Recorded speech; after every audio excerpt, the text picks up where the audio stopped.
I'm Gene Grant, here with this week's Line Opinion panelists. Late last week, Republican leaders in the U.S. House of Representatives decided to not take a vote on a bill to repeal the Affordable Care Act. Changes in the ACA could have had a huge impact here in New Mexico, where almost half of our state's population is currently enrolled in government programs like Medicaid and Medicare. New Mexico did take part in Medicaid expansion, as you know, for the ACA, but lawmakers have struggled to come up with enough money in our state budget to meet our match for additional federal dollars. Mark Boitano, let me ask you this right off the top. The president and all of his people are saying the ACA is imploding. Is it imploding to you? The information you've seen, the research you've done, is it imploding? I would say yes. Okay. I would say yes. And the ramifications for New Mexico then, if it is. Well, first of all, I was shocked that Trump led with this punch on healthcare reform. There you go on that. It's very complex. My daughter's a nurse, my daughter-in-law is a doctor, my wife works in a pharmacy. If they tell me three things about healthcare, simplify, simplify, simplify, it's so complex. Do you realize that Obamacare created 159 new agencies, boards, and services on top of what we had before? So, honestly, I don't know if I have faith that the Republican Congress can reform healthcare in the way that need be. I don't know if government can solve the problem. There are things we need to keep. There are things we need to get rid of. I'd like to see Google get in the game of healthcare reform to bring a true disruptor in, because I don't know if government can solve this problem. Interesting. Laura Sanchez-Hervé, what do you think? The ACA has been a huge benefit for us here in a lot of ways. Let's assume something, if repeal before replace came in, but repeal and replace, as Republicans want to do, what would we do here? We would be in a world of hurt if repeal just sort of landed on our lap. Absolutely. You know what I mean? It's a tricky one. The day that they decided not to move forward with the vote, when they pulled it, I happened to be at an all-day meeting with a lot of insurance representatives and members of government dealing with, it was sort of one of these all-day board meetings. And the wave of relief that came across everybody who was there when they and this is not, it was not a partisan thing. It was not, and it was insurance. All the insurers were there, representatives from the superintendent of insurance office, all these different folks, and everybody just was relieved.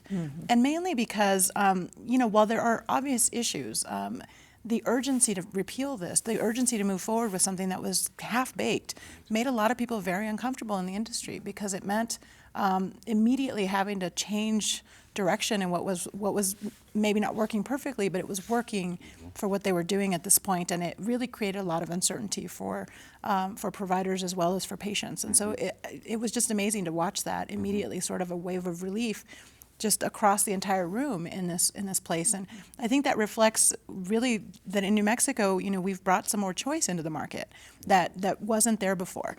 And I think that New Mexicans have benefited from that. Choice is a tricky word. I appreciate you making that point, but we've had one carrier come in, one carrier come out. You know what I mean? Blue Cross is in, they're out. It gets tricky. Do we have enough choice in your mind? For New Mexicans? Actually, I don't think so, but it gets back to Senator Boitano's point is this is truly a mess. It was a half-baked solution. I'm glad it didn't go anyplace because it was half-baked. But the truth of the matter is if you are ill and you need medical care, it is very hard to get it. Okay. If you want to go... You mean here in New Mexico or just the overall United States Here in New system? Mexico. Okay. Partly because we don't have providers. Gotcha.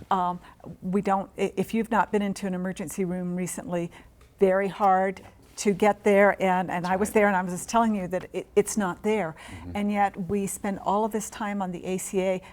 What child needs 3 physicals a year? Much less a 90-year-old, and that's just an example. So the structure, we've gone kind of the wrong way with this, and I do think that the insurance carriers are partly to blame. In my opinion, is that President Obama kind of made a deal with the insurance carriers, but it was more for them and not for the people. And that's what I see playing out. And I don't dispute that there are more people who have insurance. I am not sure there are more people who get medical care in New Mexico. That's fair enough.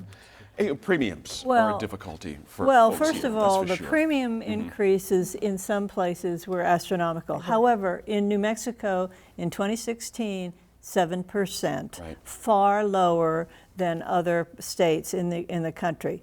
We have more choice now. After the ACA, we had 2 carriers before.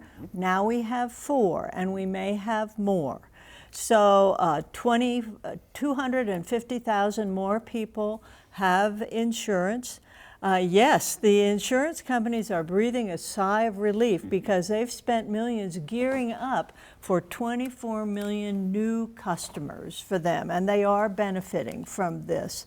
However, the National Council of Insurance Advisors, NAIC commissioners, says absolutely the system is not imploding, and there are fixes that need to be made, and most of them are in the individual insurance market. And you know, there are lots of ways to simplify and to bring down costs. They have to do with pharmaceutical drugs, and they also have to do with the 55 to 65-year-old population.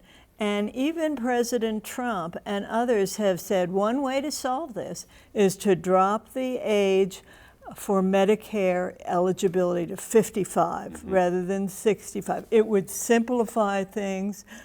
It would be more cost effective in the long run, although initially it's more government. And the insurance companies serve both Medicaid and Medicare clients. So it's a doable fix. However, I'm afraid that the administration really doesn't want to fix the program. They want to see it fail, and therefore they will cut out advertising for the exchange. Our enrollment has increased on the exchange. A lot of folks don't know that. They wouldn't realize that, no, actually. Yeah. we got 54,000 people on the exchange. Right. It's really been a success story.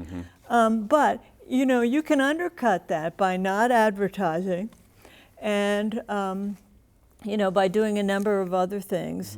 Can I ask, we need to wrap up on time, I apologize, but let me throw one more thing on the table, because you just brought this to mind. When the president basically implied that folks are willing to let this whole thing die and people suffer before we, take another look at this thing, Laura, how does that hit a New Mexican's ears? You know what I mean? That was the first thing I thought of when I was watching that press conference, like, dude, that is just not going to fly in New Mexico. It's just unbelievable. What did you make of that? Well, I mean, it's just, it's such an ignorant statement to make. I mean, it's like we're just going to let people suffer and that sort of thing. I think people here don't take well to that sort of talk at all, and I found it offensive, and I'm sure most people watching it did. Yeah. What did you make of that, Janice? Well, I'm going to say I felt like I've heard this before on the House floor from a very respected leader who would say, talking about budgets, we just need to let it explode. And you would be stunned if I shared that name. And so do I think it's credible? I think it is rhetoric. I think it's not real, and should you be a little offended? But it's the same old stuff. Same old stuff. Interesting. Thank you all. Good subject. We'll keep taking this one on as the weeks go on.